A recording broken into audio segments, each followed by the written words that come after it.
Армағайын, сұхбат бағдарламасының кезекті шығарылымы. Бүгін шаруаларды оқыту, олардың біліктілігін арттыру мәселесіне тоқталамыз. Бүгіннен бастап сарапшылар мен мамандар шаруа қожалықтарына өздері барады деген ақпар бар. Бұл кеңседе оқытқаннан әлдеқайда тиімді болады дейді. Осы және өзге де сұрақтарға жауап беру үшін студиямызға Агро біліктілік орталығы эксперті, Асыл түлік республикалық асылдандыру орталығы акционерлік қоғамының басқарма төрағасы Анас Ахатұлы Баққожаев мырзаны шақырдық. Анас Ахатұлы, студиямызға қош келдіңіз. Бүгін жаңа жоғарыда айтып өткенде агро біліктілік оқыту орталығына қатысты бүгін министрлік қабырғасында 2 күндік жиын өтті. Бүгін қорытындыланды. Жоғарыда шаруаларды мен де қуантқан сияқтымын. Мамандар өздеріне барып сол жерде оқытады деді. Енді одан басқа қандай жаңашылдықтар бар, қандай қуанышты жаңалық бар шаруалар үшін? Бөліссеңіз. Рахмет, кеш жарық. Бізде 2 күннің ішінде осы биылғы жылда шаруаларға қандай оқыту бағдарлама қалай өтті, қандай сұрақтар көтерілді, соны тәмамдап, анықтап, оны жаңағы сараптап, белгілі бір жаңа бағыттар қажет екені айқындалды. Сол бағыттар келесі жылы оқытылымдарда кеңейеді, ол бағыттар. Және де жаңағы тәжірибелік оқытулардың жаңа форматтарында біз ойластырдық жиналысты. Сонымен қатар жаңағы бұл жұмыстың көлемі тағы бірнеше рет өспек келесі жылдары. Сондай жақсы жаңалық бар шаруаларға. Шаруаларды оқытатын адамдарға қысқаша тоқталып өтсек, отандық сарапшылар ма, мүмкін шетелден адамдар келіп дәріс беретін шығар? 2 бағытта бар. Ең алдымен бұл отандық сарапшы. Отандық сарапшыны таңдағанда ассоциациялар мен бірлестіктердің, тауар өндірушілер бірлестіктердің өздері таңдайды. Сол таңдағаннан кейін кәсіпкерлер палатасы агробіліктілік орталығымен бірге сол азаматтарды бекітеді. Сөйтіп ауыл шаруашылығы министрлігінің бағдарламасымен осындай жаңағы өзінің біліммен бөлісу, соларды тарату деп жұмыс оған айқындалады. Сонымен қатар сол таңдалған бірнеше бағыт бойынша шетелдік мамандар да бар. Ол жаңа тек Қазақстандағы жаңағы шаруаларға ғана емес, сол эксперт мамандардың өздерін оқытып, шетелдегі қандай жаңа технологиялар бар, Қазақстан қалай әкелу керек екендігін соны түсіндіріп көмектеседі. Ақысына тоқталып өтсеңіз. Ақысы тегін. Бұл ауыл шаруашылығы министрлігінің тарапынан, бюджеттің тарапынан толығымен ұйымдастырылған тегін оқытулар. Шаруа қожалықтарына, жеке үй шаруашылықтарына, мемлекеттік қызметкерлерге, ауылда тұратын сол азаматтардың барлығына түптей тегін оқытулар. Жалпы осы ауыл шаруашылығына инновацияларды, жаңа технологияларды енгізу қандай қарқынмен жүріп жатыр қазір? Қабылдап жатыр ма шаруалар? Қабылдап жатыр. Біздің қазақ елінің бір жақсы жағы бұл жаңалықтарды жақсы қабылдау, тезірек ендіру. Бірақ әрине сұрақтар бар. Ол жаңағы қажетті құрал саймандарды, қажетті жаңағы заттарды сол технология енгізу үшін, сатып алу үшін әрине ақша керек. Сондықтан да ақша тапшылығы кейде болып жатады, бірақ үкімет тарапынан, Қазагро ұлттық холдингі тарапынан бүгінде несиелер бағдарламалар өте көп. Сондықтан да енді бәрі 100% қамтылған деп айту енді өтірік болар, бірақ анағұрлым көп шаруалар қазір оған қол жеткізген. Сондықтан да жаңа технологияларды енгізем деген азаматтар бүгінгі таңда қиналмай қажетті қаражатын алып, біреуге 2 миллион теңге, біреуге мүмкін 200 миллион теңге керек. Сондай жаңағы қолжетімді ақшалар бар, соны алып жұмыс істеп жатыр. Ондай жақсы шаруалар да бар. Тамаша, рахмет. Ал енді келесі сұрағымызды өзіңіздің салаңызға қатысты қойсам. Жоғарыда айтып өттім, сіз сарапшысыз, оның ішінде етті және сүтті қара мал бойынша. Ендеше осы салада жағдай қалай?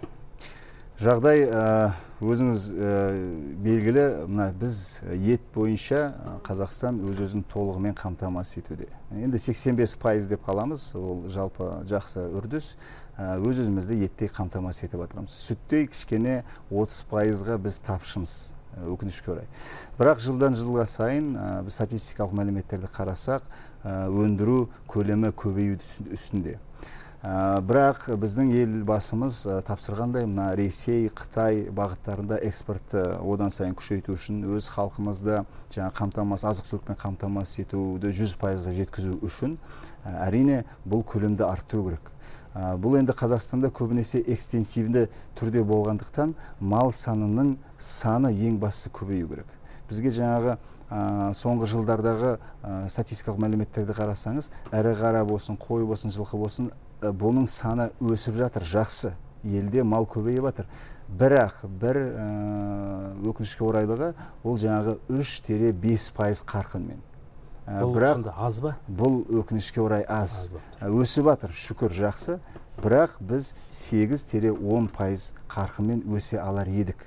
Міне сол неліктен болып жатыр. Осы біздің семинарларымызда бұл сол туралы айтамыз. Мысалға, әрі мал шаруашылығында жылына сіз әр 400 күн сайын төлдеп тұру керек мал.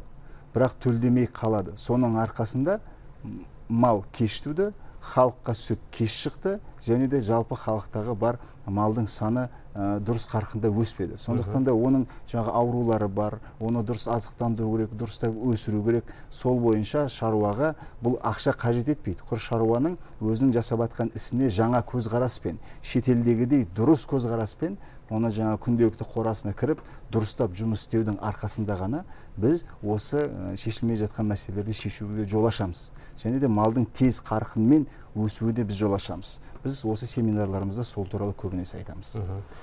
Ана Сақатұлы, енді әңгімемізді бөлуге тура келеді, өйткені көрермендерімізге айтарым бар еді. Осы экранның астында қазір біздің сілтемеміз көрсетілген. Яғни бұл тікелей эфирде, бағдарлама тікелей эфирде шыққандықтан, сіздер де осы сілтеме арқылы бізге сұрақ қойып жолдауларыңызға болады. Өйткені бұл бүгінгі тақырып ауылдағы қазақ болсын, қаладағы қазақ болсын, бәріне бірдей қызық деп ойлаймын. Хабарымызды жалғастырайық. Жалпы осы естуім бойынша 2017-2021 жылдарға агроөнеркәсіп кешенін дамыту бағдарламасы әзірленді. Соның ішінде сүт және етті қарамал саласы бағыты қаншалықты қамтылған ба жалпы? Жалпы сүт пен ет бағыты соңғы 10 жылдың ішінде әр бағдарламада қамтылған. Бұл екі бағытқа өте үлкен жаңағы көңіл бөліп жатыр үкімет. Бірақ жаңа бағдарламаның ерекшелігі бұл жаңағы алдыңғы 15 қарқынды түрде 15 жылдың ішінде ауыл шаруашылығы өнеркәсіпте біз өте үлкен үкімет жаңағы қолдау көрсетті. Соның ішінде ең бірінші кезекте аяқтарына тұрған мына жаңа инновацияларды енгізуге, өнімді қарқынды түрде көбейтуге дайын шаруашылықтарға ең бірінші көзқарас бетбұрыс жасалды.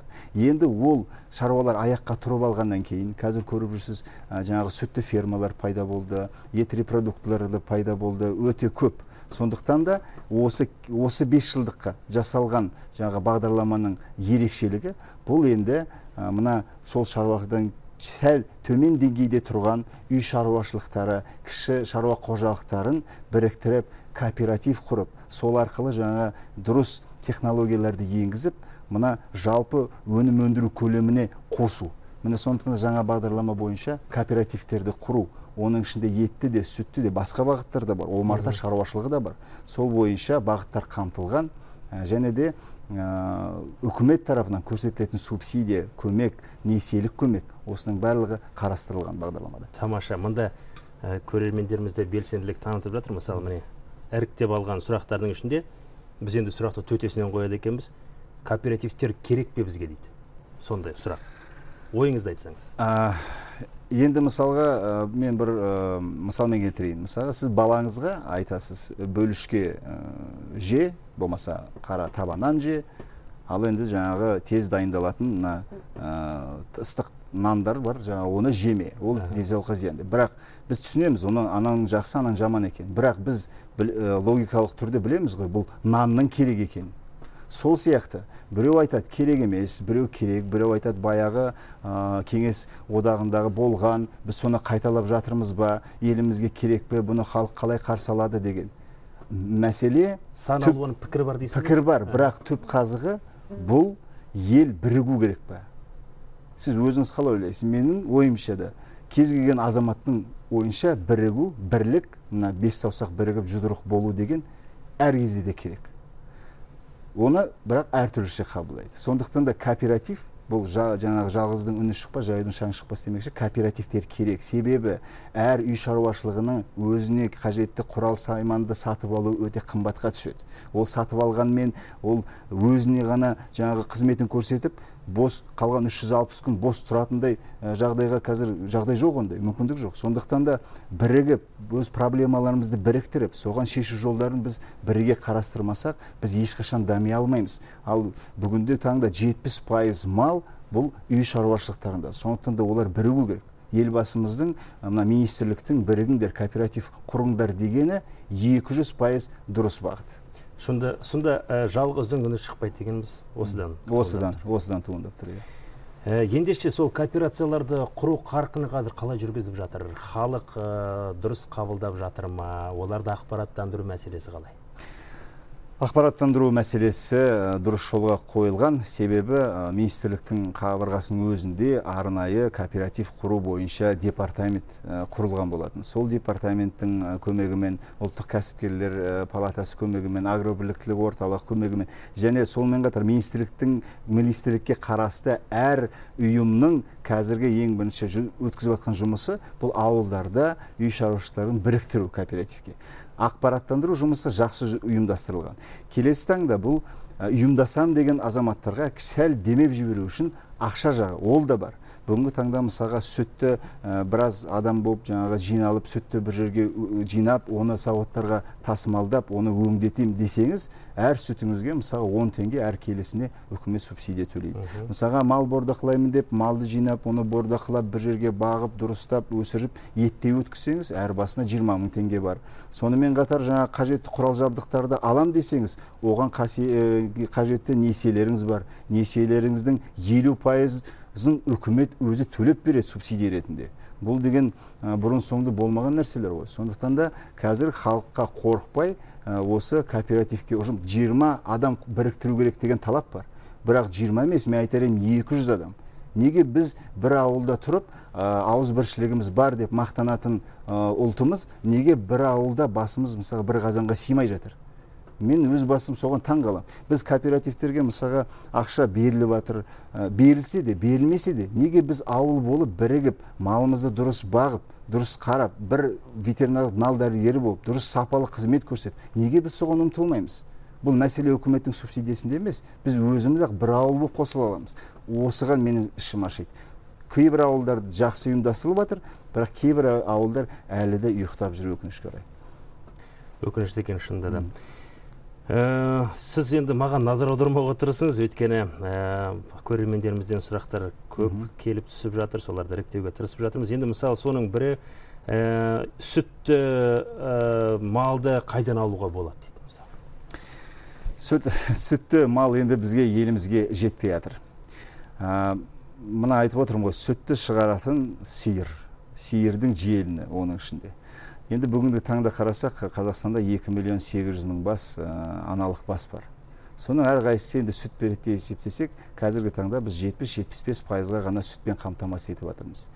Бірақ ол сүттің беретін сиыр жеткіліксіз болғандықтан, біз қажет мөлшерде аналық басты не сатып алып шетелден алып келе аламыз, не екінші жолы осы қолдағы малдың түрлендіру, асылдандыру арқылы біз жақсы төл алып, сол төлді дұрыстап күтіп, бағып, соның сүттік өнімділігін арттыру арқылы ғана біз қол жеткізе аламыз. Сондықтан да халық бұны түсіну керек.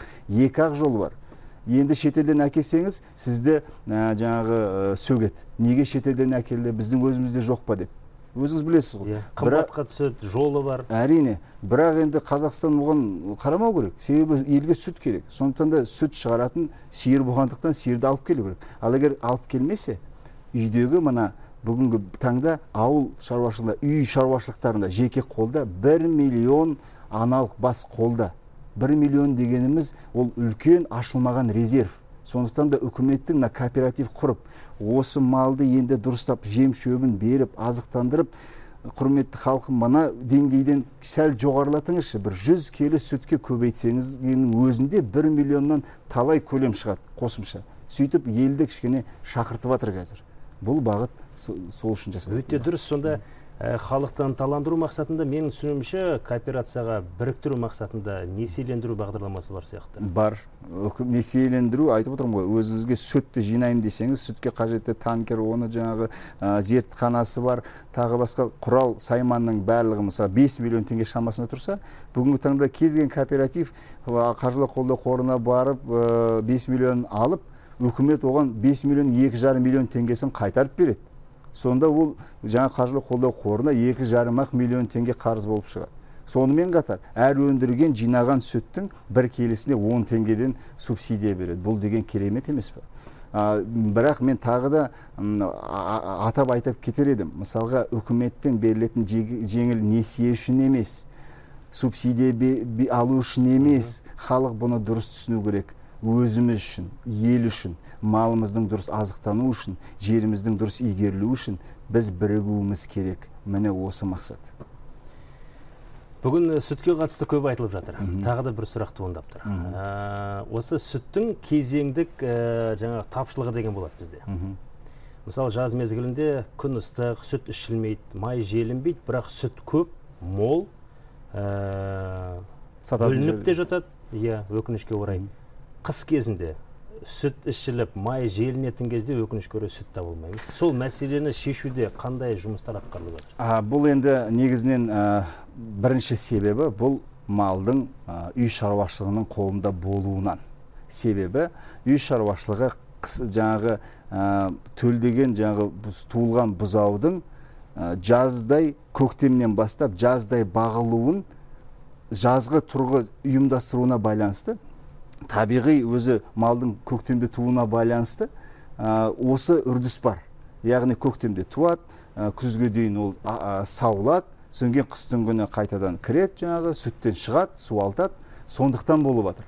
Қазіргі үлкен ірі сүтті фермаларды қарасаңыз, жыл бойы сүт өндіріледі. Ол жерде ерте көктемде де төлдеп жатыр, жазда да төлдеп жатыр, күзде де төлдеп жатыр, қыста да төлдеп жатыр. Себебі ол далаға шықпайтын мал, сүтті мал қорада үлкен ферманың ішінде жыл бойы азықтанып, сол жерде тұрады.